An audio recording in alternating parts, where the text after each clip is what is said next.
Terus dulu.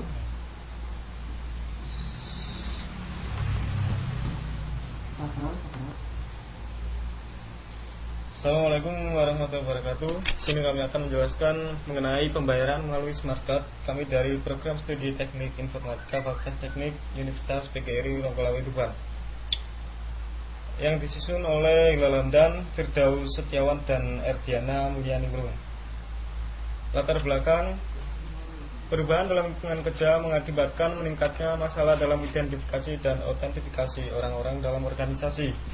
Yang kedua, pengaksesan aset atau informasi organisasi oleh orang-orang yang tidak berhak, sehingga memunculkan paradigma baru atau kerangka berpikir yang baru, yaitu pengenalan sebuah sistem identifikasi dalam mengakses aset atau informasi organisasi menggunakan suatu kartu identitas atau peralatan lain yang dapat dipercaya yang mengandung sistem intelijensi yang terintegrasi. Yang kedua, manfaat.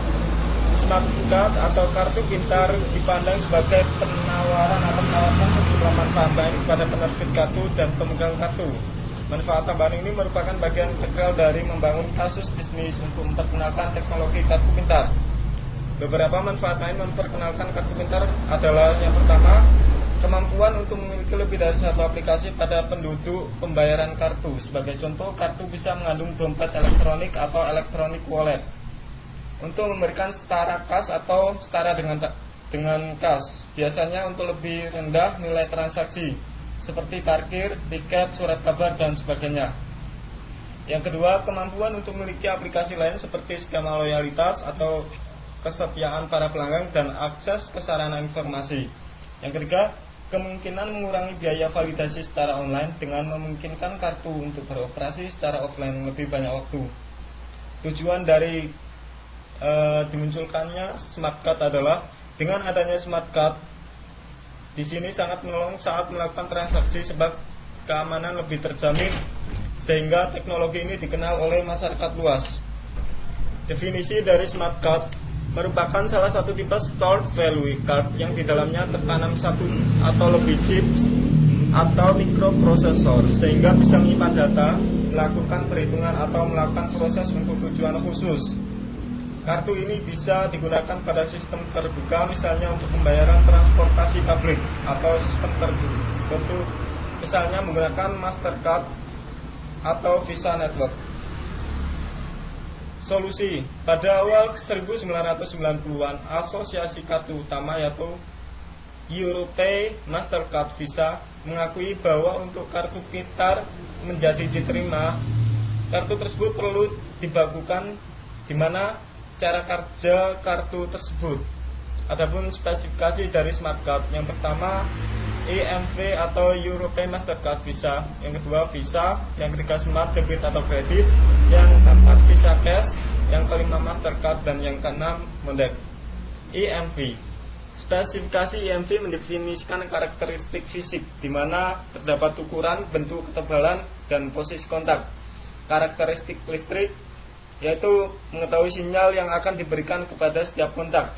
Yang ketiga, perintah set, cara mengakses data dan fungsi pada kartu. Metodologi kartu keamanan secara keseluruhan, data statis, autentifikasi, data dinamis, dan data yang akan disimpan pada kartu untuk sistem pembayaran.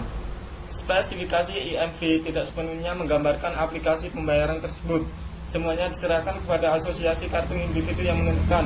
Mereka tidak menjelaskan bagaimana kartu akan dipersonalisasi karena produsen kartu yang berbeda menggunakan metodologi yang berbeda pula. Yang kedua, Visa.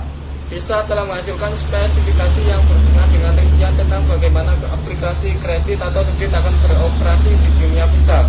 Hal ini dikenal sebagai Visa Integrated Circuit Card atau ICC. Yang ketiga, Smart Debit atau kartu debit dan Smart Credit atau kartu kredit. Kartu debit adalah sebuah kartu pembayaran secara elektronik yang diterbitkan oleh bank. Kartu ini dapat berfungsi sebagai pengganti pembayaran dengan uang tunai. Kartu ini pula mengacu pada saldo tabungan bank Anda, di mana bank penerbit tersebut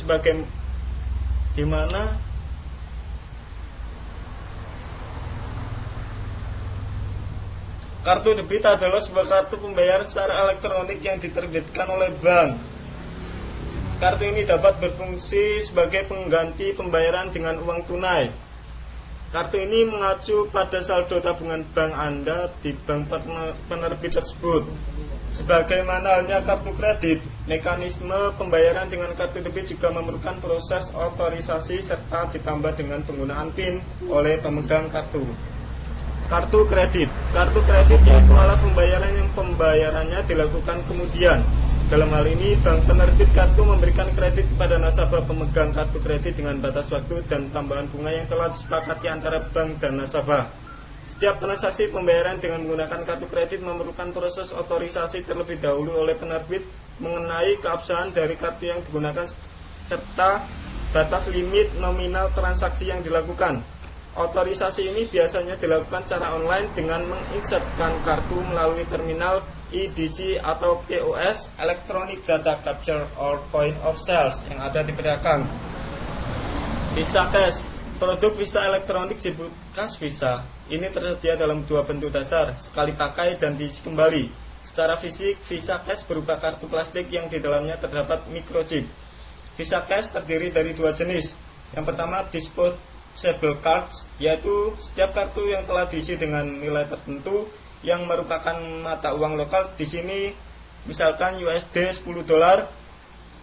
Jika nilai tersebut telah habis digunakan, maka kartu tersebut tidak dapat digunakan lagi dan harus membeli kartu yang baru. Yang kedua, reloadable cards, yaitu nilai pada kartu dapat diisi sampai dengan batas maksimal yang telah ditetapkan dan apabila telah habis dapat diisi kembali pada terminal dan mesin ATM tertentu. Mastercard. Mastercard adalah merek dari kartu kredit yang diterbitkan oleh perusahaan Mastercard Worldwide. Mastercard telah dirilis satu set spesifikasi menjelaskan produk mereka yang mereka sebut debit dan kredit pada chip. Ini secara fungsional setara dengan spesifikasi Visa. Contohnya yaitu Mastercard PayPass. Mastercard PayPass merupakan kartu khusus bayar yang diedarkan oleh Mastercard Worldwide dengan standarisasi ISO atau IEC 14443. Mastercard PayPass menyediakan pemegang kartu dengan cara sederhana untuk membayar dengan menekan kartu pembayaran atau perangkat pembayar lainnya seperti telepon atau FOB kunci di titik pembaca terminal penjualan daripada menggesekkan atau menyisipkan kartu. Mondex. Mondex merupakan sistem e-money atau electronic money yang didesain menyamai konsep uang tunai kecuali dalam hal bentuk fisiknya.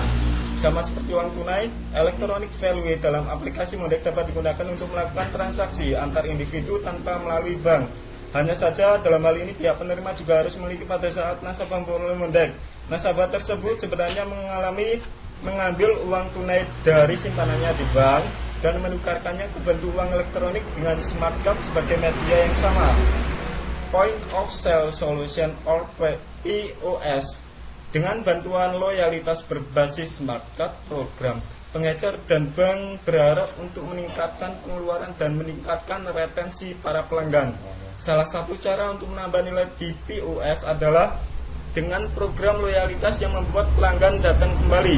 Banyak pengecer di seluruh Amerika Serikat telah memiliki program loyalitas di tempat yang memungkinkan pelanggan untuk memperoleh poin melalui pembelian dan menebusnya di kemudian hari. Dengan smart card, tidak perlu untuk mengupload informasi transaksi ke server. Sebuah chip pada kartu memungkinkan untuk real time transaksi dan real time pada saat penerimaan. Migrasi bank dari menggunakan kartu strip magnetik ke smart card. Dalam rangka untuk bermigrasi ke smart card berbasis sistem pembayaran, bank akan harus membuat sejumlah perubahan pada sistem yang sudah ada. Di antaranya adalah yang pertama, perangkatan tambahan untuk penerbitan kartu proses, yaitu untuk menangani jenis data yang diperlukan untuk kartu strip magnetik. Kartu smart memerlukan data jauh lebih yang akan dihasilkan, termasuk kunci kriptografi untuk kartu itu sendiri.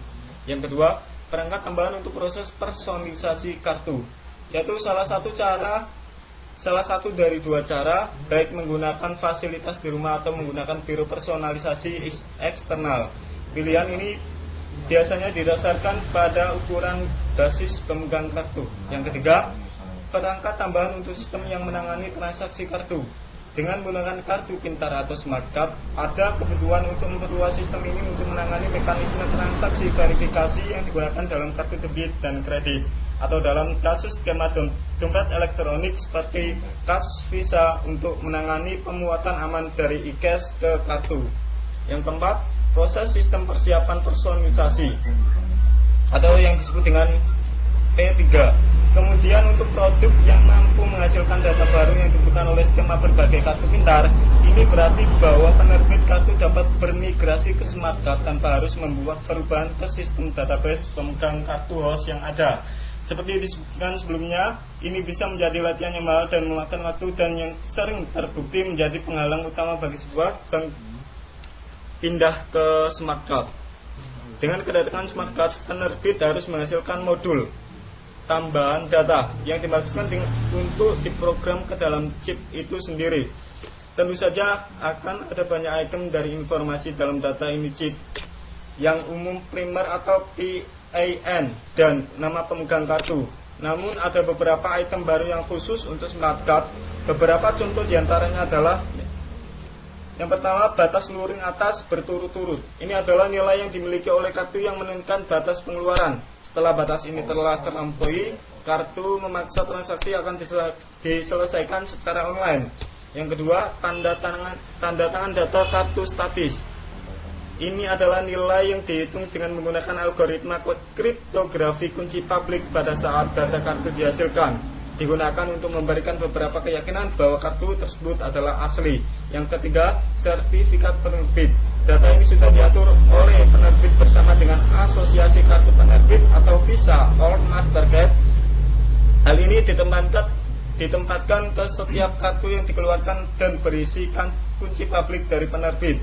Hal ini digunakan oleh terminal sebagai bagian dari proses untuk memvalidasi tanda tangan pada item kedua dalam daftar ini.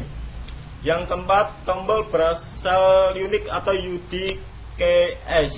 Ini adalah kunci DIS unik untuk masing-masing kartu yang ditempatkan pada chip dan digunakan sebagai bagian dari proses validasi transaksi. Dengan menggunakan teknik ini, penerbit dapat yakin bahwa transaksi ditangani oleh kartu yang valid. Demikian presentasi dari kelompok kami, semoga bermanfaat. Wassalamualaikum warahmatullahi wabarakatuh.